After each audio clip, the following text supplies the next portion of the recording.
आज मैं आपसे एक ऐसे टॉपिक के बारे में बात करने जा रही हूँ जिसमें मुझे आपके बहुत सपोर्ट की जरूरत है। अगर आप कुछ नहीं कर पाएंगे तो प्लीज इस वीडियो को शेयर जरूर कर दीजिएगा आप सभी, क्योंकि इस टॉपिक में बहुत सारे अवेयरनेस की और उससे भी कहीं ज्यादा एम्पैथी की जरूरत है। मैं आपसे बात करने जा रही हूँ डिसेबल्ड कैडेट्स के बारे में। ये वो कैडेट होते हैं जो एनडीए, आईएमए और ओटीए जैसी मिलिट्री एकेडमीज में ट्रेनिंग के दौरान जिनको सीरियस इंजरीज हो जाती है और उनको बाहर निकाल दिया जाता है, मेडिकली बोर्ड आउट कर दिया जाता है बिना किसी मेडिकल कवर के, बिना किसी कॉम्पनसेशन के और बिना किसी तरह से रिहेबिलिटेट किए हुए। ये सारे बच्चे जो होते हैं मोस्टली मिडिल क्लास बैकग्राउंड से आते हैं और जब ऐसा हादसा उनके साथ होता है ना, तो सिर्फ उस कैडेट की, सिर्फ उस बच्चे की जिंदगी नहीं खराब होती है बल्कि उनका पूरा परिवार बिखर जाता है, उनके परिवार के सपने टूट जाते हैं। वो होनहार बच्चे होते हैं कि आप किसी माँ बाप के दिल का हाल समझ सकते हैं जिनका जवान लड़का या लड़की परमानेंटली व्हील चेयर बाउंड हो या अस्पताल के किसी बिस्तर पे पड़ा हो कोमा में। कैन यू इमेजिन उस माँ बाप की हालत क्या होती होगी, उस परिवार की हालत क्या होती होगी। और ये अपनी लोन बैटल लड़ रहे हैं। ऐसे जो डिसेबल कैडेट्स के जो परिवार हैं और ये डिसेबल कैडेट है, ये 1985 से 2020 हो गया आज तक अपने हक की लड़ाई लड़ रहे हैं। बट और बहुत ही सिंपल नॉमिनल डिमांड्स है इनकी। जैसे ये कहते हैं कि हमें एक्स सर्विसमैन का दर्जा मिलना चाहिए, हमें कॉम्पनसेशन मिलना चाहिए, हमें मेडिकल कवर मिलना चाहिए, मिलिट्री अस्पतालों में हमारे फ्री का जो इलाज है वो ऑथोराइज होना चाहिए। बट कब इनकी मांग पूरी नहीं होती है। इंडियन आर्म्ड फोर्सेस को हम सभी गट्स, ग्लोरी एंड ग्लैमर के लिए जानते हैं। जो लोग वीर गति को प्राप्त करते हैं उनके बारे में भी काफी अवेयरनेस है और हम काफी रिस्पेक्ट भी करते हैं। बट डिसेबल्ड कैडेट्स, अपाहिज जो कैडेट जिनको आप कहेंगे, वो इंडियन आर्म्ड फोर्सेस का एक ऐसा चेहरा है जिसको देश ने, समाज ने और सेना ने बिल्कुल डिस्कार्ड कर दिया है, इग्नोर कर दिया है। उन्हीं की कहानी मैं आपको बताने वाली हूं और उसको सुन के भी ना अगर आपके दिल में तकलीफ नहीं होती है ना, तो आप समझ लीजिएगा कि आपके पास दिल ही नहीं है। बताती हूं मैं कुछ ऐसे कैडेट्स के बारे में आपको।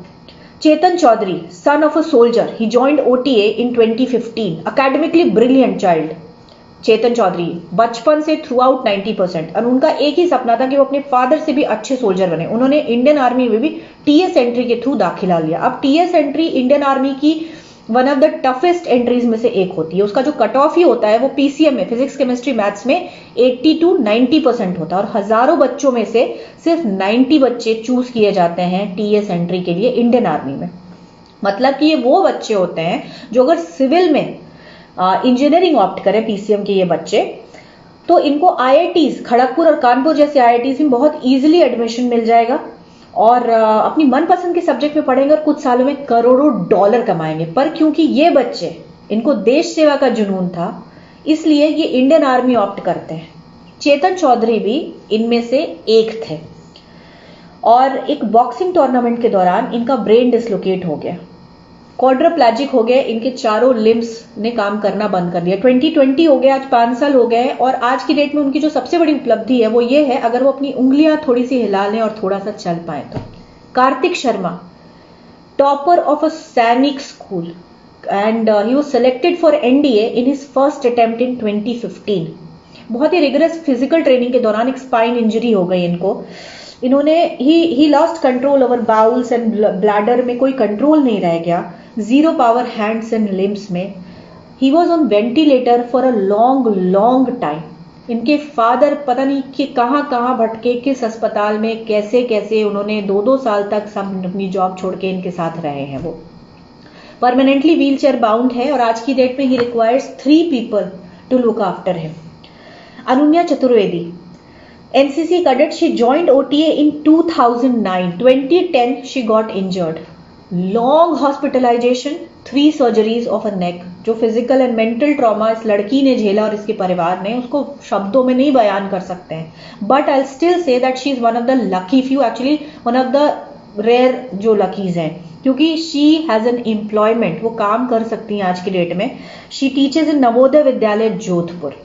शुभम गुप्ता, 2014 में when he joined NDA, he was only 19 years old and he has this dream of becoming a first grade officer and serve in Indian Army.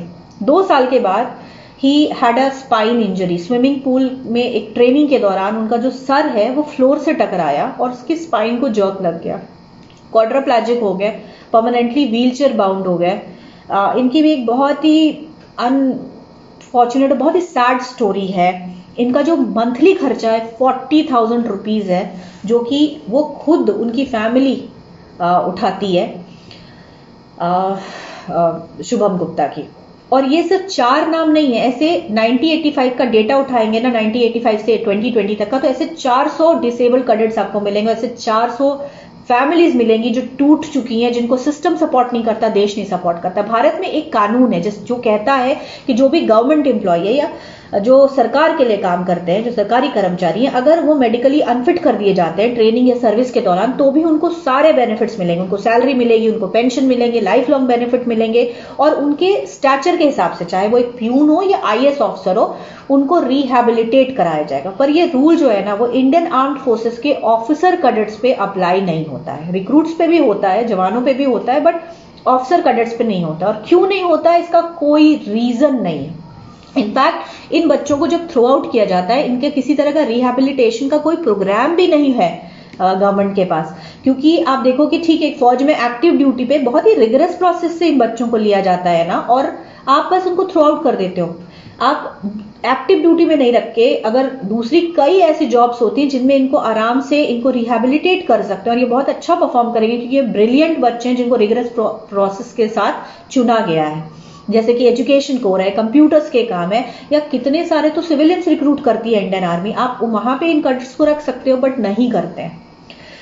और इसका कारण मेरी बात हुई इसी सिलसिले में अंकुर चतुर्वेदी नाम के एक शख्स से, जो मुझे लगता है कि इंडिया में एकमात्र ऐसे शख्स हैं जो डिसेबल कैडेट्स के लिए आवाज उठा रहे हैं। कोई एनजीओ नहीं है, कोई किसी दूसरे इंसान के बारे में तो मैंने नहीं सुना कि जो इन्होंने डिसेबल कैडेट्स के बारे में बातें करते हैं। इन्होंने कई डिसेबल कैडेट्स को सुसाइडल टेंडेंसी से बाहर निकाला है, कई फाइलें, पिटीशंस डाली हैं, आर्मी हेडक्वार्टर, डिफेंस मिनिस्ट्री के कई चक्कर लगाए हैं, क्योंकि खैर वो खुद भी एक डिसेबल कैडेट रहे हैं। इस वजह से वो उनका दर्द समझते हैं। उन्होंने मुझे बताया कि आर्मी हेडक्वार्टर बहुत कोशिश करती रही है डिसेबल कैडेट्स का हक दिलाने के लिए, और 4th पे कमीशन से कर रही है आर्मी हेडक्वार्टर। फाइलों पे फाइलें निकाली हैं कि भाई डिसेबल कैडेट्स को उनका हक मिलना चाहिए, कॉम्पनसेशन, एक्स सर्विसमैन वगैरह वगैरह। और डिफेंस मिनिस्ट्री भी सपोर्ट करती है। ये फाइलें पता है कहां रुकती हैं? ब्यूरोक्रेटिक चैनल पे। जो पे कमीशन है, कभी पे कमीशन पर अटक जाती है, कभी एक्स सर्विसमैन का वेलफेयर बोर्ड है वहां पे अटक जाती हैं, या अलग अलग लेवल पे जो ब्यूरोक्रेटिक लेवल है, जो इंडिया का एक ब्यूरोक्रेसी का एक सिस्टम है ना, वहां अटक जाती है। रीजंस पता है ये ब्यूरोक्रेटिक पीपल क्या देते हैं? ये कहते हैं कि इन कैडेट्स को इनका हक इसलिए नहीं दिया जा सकता है क्योंकि ये एक्टिव ड्यूटी पे नहीं थे। तो आप बताइए कि ट्रेनिंग के दौरान अगर एक कैडेट ड्यूटी पे नहीं होता तो क्या वो एडवेंचर स्पोर्ट पे होता है? क्या वो बॉक्सिंग या स्विमिंग कर रहा होता है एडवेंचर स्पोर्ट्स के लिए? आपके अंदर थोड़ी सी भी इंपैथी नहीं है। और ये मांग इसलिए भी नहीं पूरे हो पा रहे हैं क्योंकि इनका नंबर बहुत कम है, सिर्फ 400 नंबर है 85 से अभी तक। आप अगर डेटा उठाएंगे तो ये कोई प्रेशर नहीं बना पाते हैं। और इसमें देखिए कि अगर कुछ कॉम्पनसेशन इनको दिया भी जाएगा ना, तो रेवेन्यू को भी कोई फर्क नहीं पड़ेगा। बट क्योंकि इन जो डिसेबल कैडेट, ये अपाहिज जो कैडेट है, ना उनकी कोई यूनियन है, ना कोई ऑर्गेनाइजेशन है, ना कोई चैनल है, ये बेचारे बेडरूम से बाथरूम तक तो जा नहीं पाते, ये क्या करेंगे? तो क्या हमारा फर्ज नहीं बनता कि हम इनकी आवाज बने, हम इनके लिए आवाज उठाएं? प्लीज आप सभी #डिसेबल कैडेट यूज करिए और बोलिए कि डिसेबल कैडेट्स को एक्स सर्विसमैन का दर्जा मिलना चाहिए, कॉम्पनसेशन मिलना चाहिए। इस वीडियो को ज्यादा से ज्यादा शेयर कीजिए, अथॉरिटीज को टैग करिए। इन डिसेबल कैडेट्स के लिए आज आप लड़िए। जय हिंद।